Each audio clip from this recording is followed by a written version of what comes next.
So far away, Lucas. What are we talking about today? We've got to talk about just the happiest sponge of all time. Hell yeah, Spongebob Squarepants. Trust us, folks. This is going to go places. So far away, Lucas. You know the drill. It's Wiki weekend days whenever we record and upload these. What are we talking about? As we mentioned, we are talking about Spongebob Squarepants for some reason, Karl. Yeah, we're a bit tired of all those, those Marvel characters. We want to talk about a real hero, Spongebob Squarepants. And Lucas, just thoughts on SpongeBob?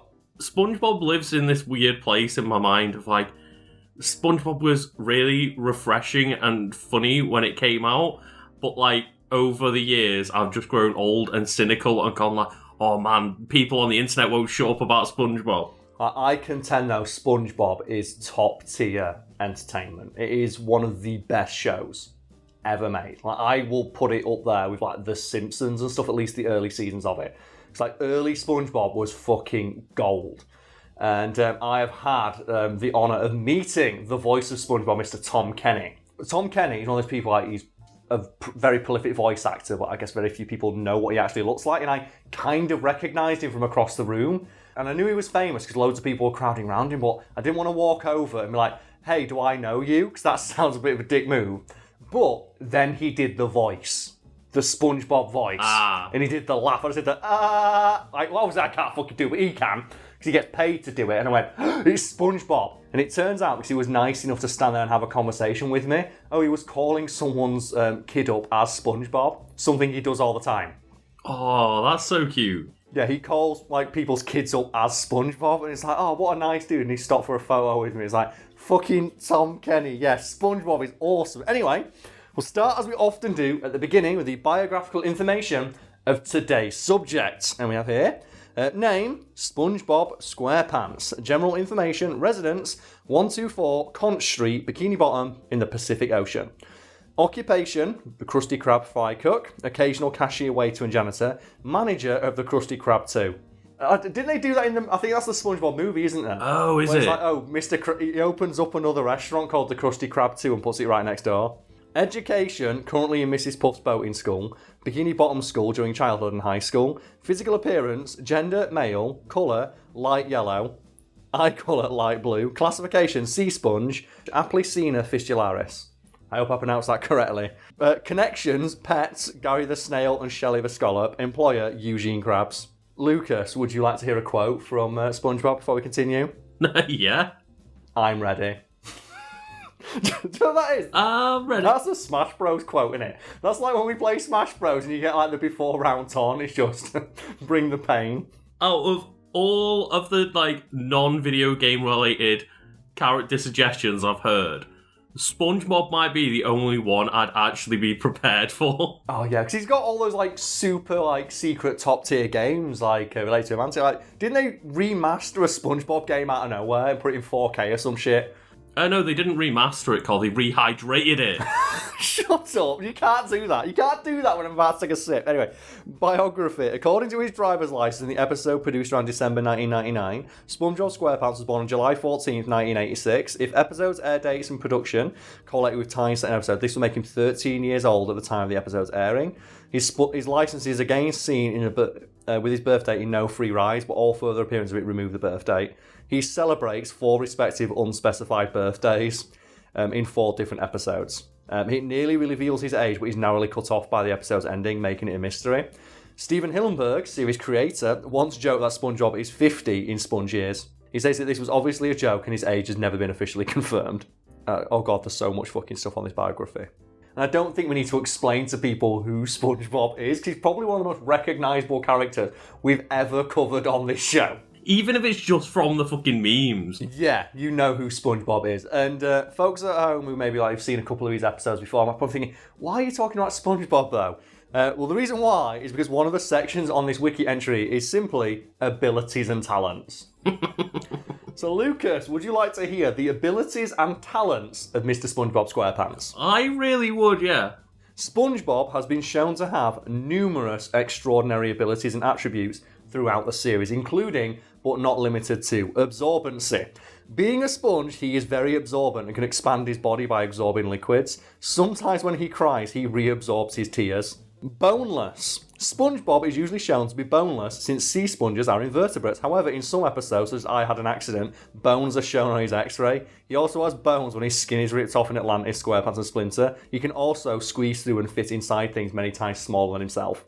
Bubble blowing. SpongeBob can perform extraordinary moves with bubbles. And that might be one of my favourite episodes of SpongeBob. It's just where him and Patrick are blowing bubbles. And it's just, he blows the giant elephant-sized one. It's like, and now, with 2 hands...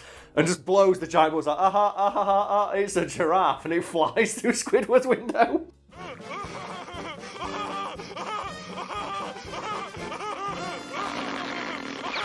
It's such a dumb visual gag. Destruction. SpongeBob has a degree of talent in destruction, but in most cases, it's performed involuntarily due to his gullible and reckless personality. Although he does not know it thanks to his poor driving skills, SpongeBob is skilled at demolition derbies. He accidentally entered a demolition derby and he's such a shit driver that he won. Driving, in parentheses, as long as it's not a boatmobile. He can drive certain objects perfectly, but his nerves get the best of him when driving a boat. On several occasions, he'll be able to conquer his nervousness and demonstrate good driving skills, but he always loses confidence by the end of the episode. Fry cooking. SpongeBob has a job cooking Krabby Patties. I don't think that's enough of an explanation, because I remember like that fucking episode where he gets like the robot spatula. Yeah.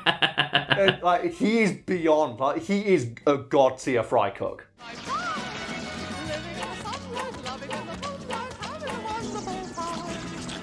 Not so much as well, he beats a literal god in a cooking contest when he beats Neptune. Karate. SpongeBob trains in the art of karate with Sandy in karate choppers, and he seems to be quite evenly matched with her. And keep in mind the shit you see Sandy Cheeks do. And he's an even physical match. Like one of my, again, favourite episodes of SpongeBob pre-hibernation week, where she's like snowboarding underwater on the scallop shell as Death Rattle by Pantera plays in the background.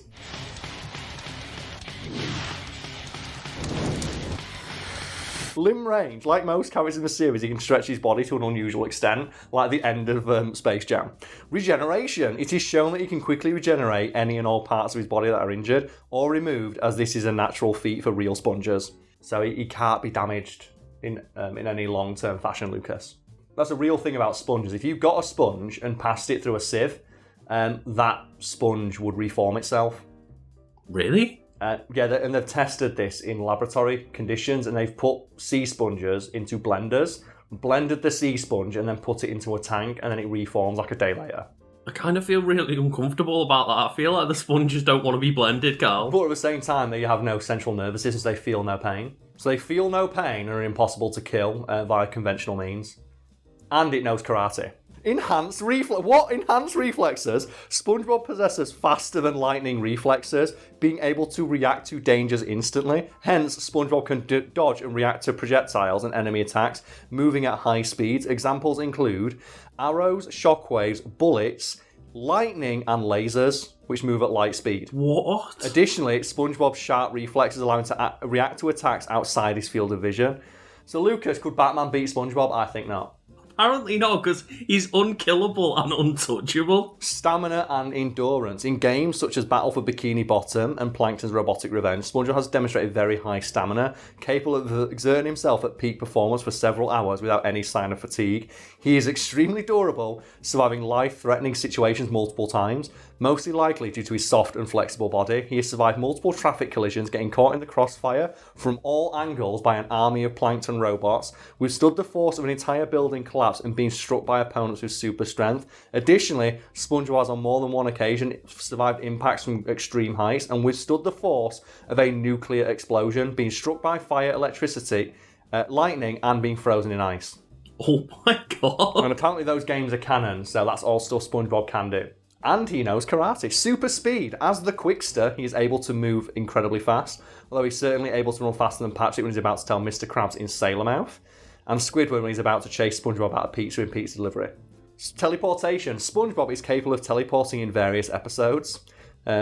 Like when he is chasing Patrick in a game of tag, Patrick is looking back at SpongeBob in the other direction when he immediately bumps into him. In Born to be Wild, he's able to teleport to the Krusty Krab by riding on a bubble. So he can teleport, Lucas.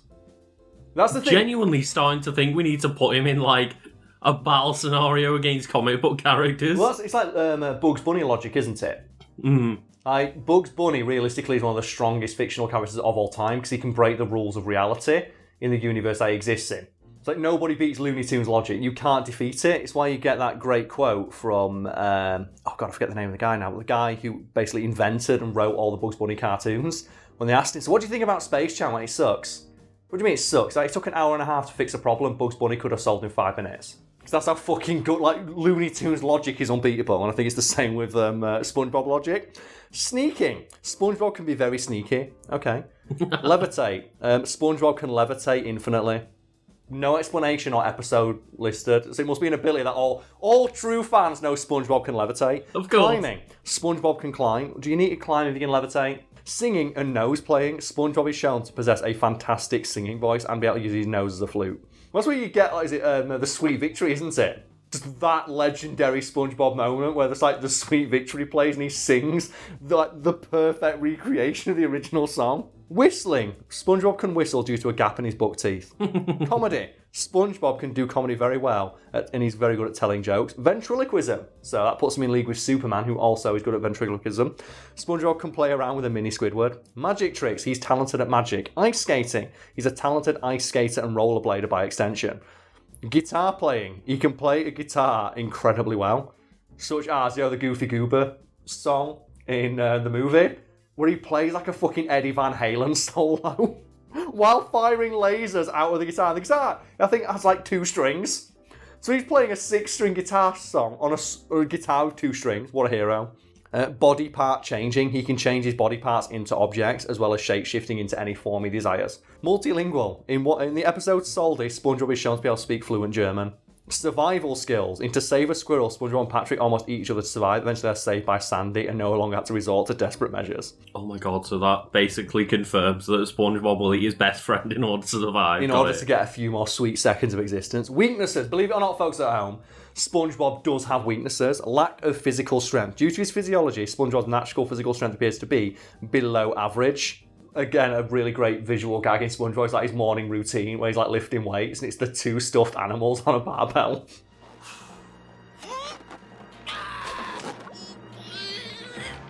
Fighting. Besides in Karate Choppers and Dungeons and Dragons, SpongeBob is very bad at fighting. This is best exemplified in Extreme Sports. And I don't think he fights evenly with Sandy, so I think he's bad at like street fighting, but he's good in like, a tournament sense.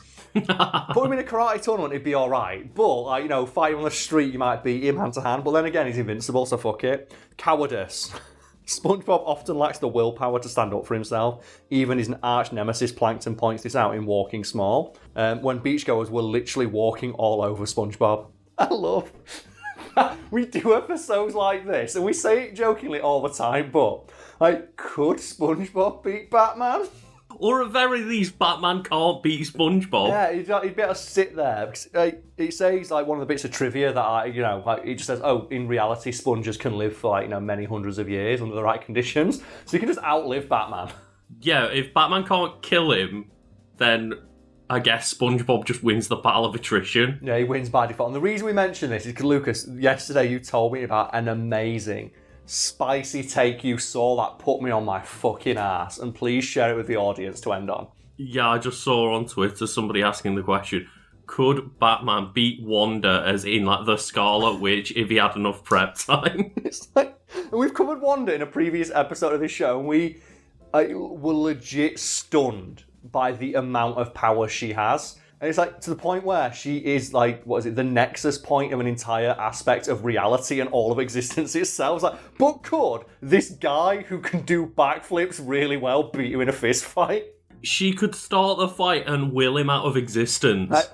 She could start the fight and transport into a reality where his parents aren't dead. She can win it. She can just beat him by giving him a good life. Like, fuck you, Batman. But nothing will ever baffle me more about comic books and discussions of them than just how hard people ride Batman's dick. To the point where it is an actual argument on could this human man be a arbiter of reality who controls all forms of existence energy? It's maybe if he had enough time to plan. It's what? Could Batman beat the sun? Could he? with enough prep time. He could figure it out, Karl. You could figure it out, yeah. Could Orphan with money be God? That's the question. That's a question we need to spend 4 hours discussing. Okay, I love SpongeBob. It's great. Go watch more.